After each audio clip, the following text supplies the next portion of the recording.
This is very yellow, but more importantly than that, it is a Jeep Wrangler. It is the newest Jeep Wrangler. This is the JL generation of the Wrangler.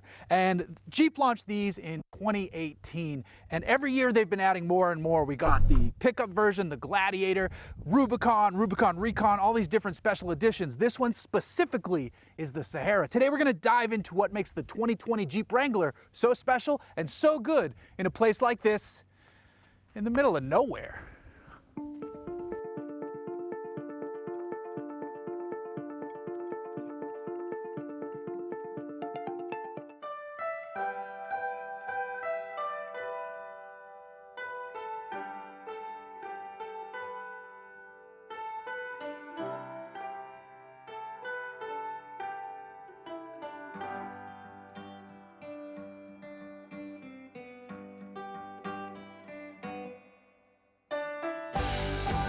It's easy to classify certain vehicles as having compromise.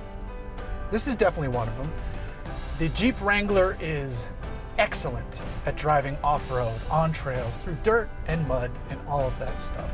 It's really, really good at that. I'm just casually cruising on some dusty trail right now. There's no real effort being put into doing so. It's actually in two-wheel drive. It's so easy to drive this off-road, so there's the compromise that you expect it to be bad on-road. And people who haven't driven a Jeep or don't have much experience with these vehicles will say, oh, it's not as good on the road, on the highway, and all that stuff. It's not as good as like a Camry, but it is excellent compared to Jeeps of past. Jeep has only gotten better with its on-road driving capability over the years, and the JL is the latest and greatest version of that. I drove this thing 70 miles from Orange County to inland California to get to some dirt because all the other trails are all closed off right now. And it's comfortable. The seats feel good. The sound system is nice. It doesn't really wander that much on the highway. If you hit a rough section of pavement, it might bounce a little bit, but a light hand on the wheel, and it's very easy to control. The JL Wrangler is excellent on-road relative to Jeeps of past. And it is good on-road compared to a bunch of other cars and vehicles in this class. All of the things that make it excellent off-road have to compromise it a little bit on the road. But they don't compromise it that badly. This is supremely livable and wonderful for a vehicle for daily driving purposes. Now, specifically on the Sahara, this is easier to live with on a daily basis compared to something like the rough and tumble Rubicon. They're very similar. This is like a 7/10 Rubicon. That has beefier axles, that has a better crawl ratio in 4 low. I think it's 4:1, whereas this is 2.7:1. So that will crawl over more with much more authority. But just in general off-roading, they're pretty evenly matched. This thing is just a little bit nicer in terms of on-road ride on a daily basis compared to the Rubicon. The Rubicon is good too though, and that thing is so capable off-road, it's wild. This is excellent at what it does, and you can find that throughout the entire lineup. Now, you can spend a lot throughout the entire lineup too.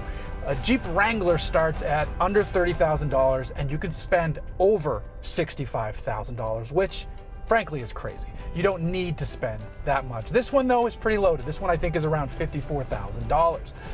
But it's hard to find a vehicle that can do what this can do off-road for less. The Toyota 4Runner TRD Pro is super expensive, and they hold their value really well in the used market. A Range Rover, crazy expensive. A Ford Raptor, that's a bit more of a desert running bruiser, also very expensive.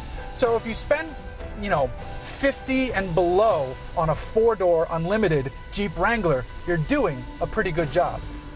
I'm casually talking to you as we're hitting some bumps and stuff. I'm in two-wheel drive in the soft sandy silt, and there's no effort on my part here. This is very easy. The Wrangler makes it so easy to have so much fun off-road. When you lift the hood on a Jeep, you expect to find, an engine, but more specifically a 3.6-liter V6 engine, and that is not the engine that is under here. This Jeep is powered by the 2-liter 4-cylinder turbocharged engine, and you would think, I don't want that one, that one's dumb, I want the V6. The V6 gets a little bit of a power bump for 2020. It's making 295 horsepower. It's making about 260 pound-feet of torque. This, however, is better on fuel.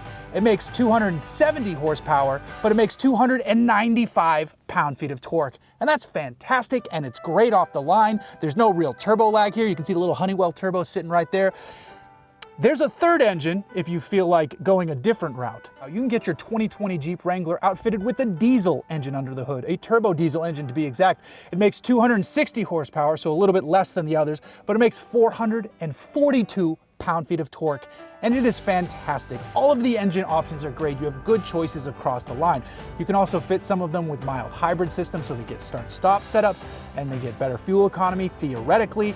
They all work well. They all come paired with an 8-speed automatic. The diesel gets its own 8-speed because it's more torque, so it needs a beefier, more robust gearbox. And then you can fit a handful of them with manual gearboxes as well. And I will say this is rare for me to say this. Usually I say go for the manual. On the Wrangler, the 8-speed is the better choice. The manual in the Wrangler is a little bit clunky, a little bit sloppy. The clutch throw is really long, like unnecessarily long. Maybe you can fix that in the aftermarket, but from the factory, the 8-speed is the better buy.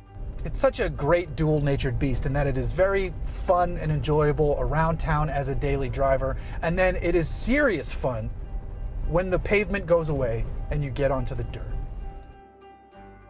Now when the dirt stuff ends, you go back to the pavement and you have a blast. I've driven the diesel version as well. I think that's the one I'd get. There's a $6,000 premium for the diesel because you also have to spend money on the upgraded gearbox, the beefier 8-speed that goes with it. I took that one on an off-road trail near my house a couple months back, and it was just chilling at 1,500 RPM. There was no sweat going up the trail.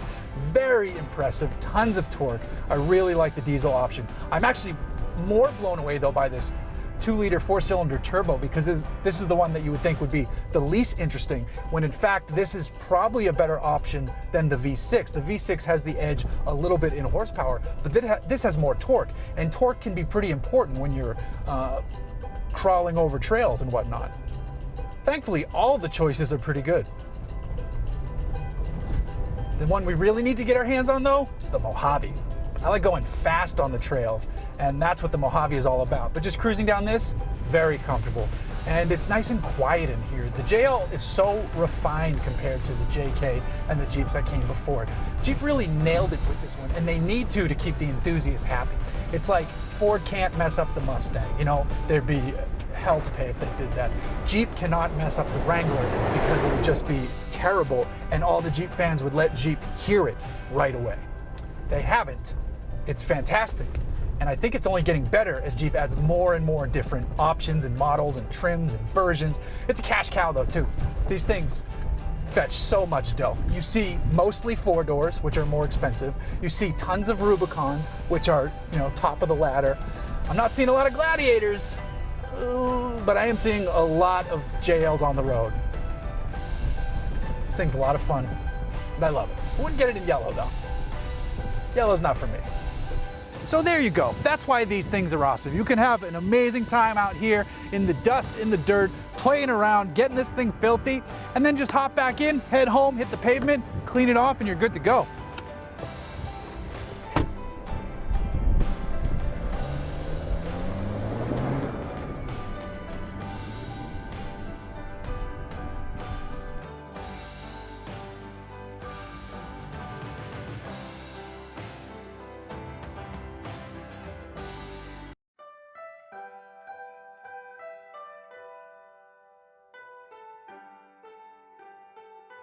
I have my pitch and roll gauge displayed right now. I still have traction control on for some reason.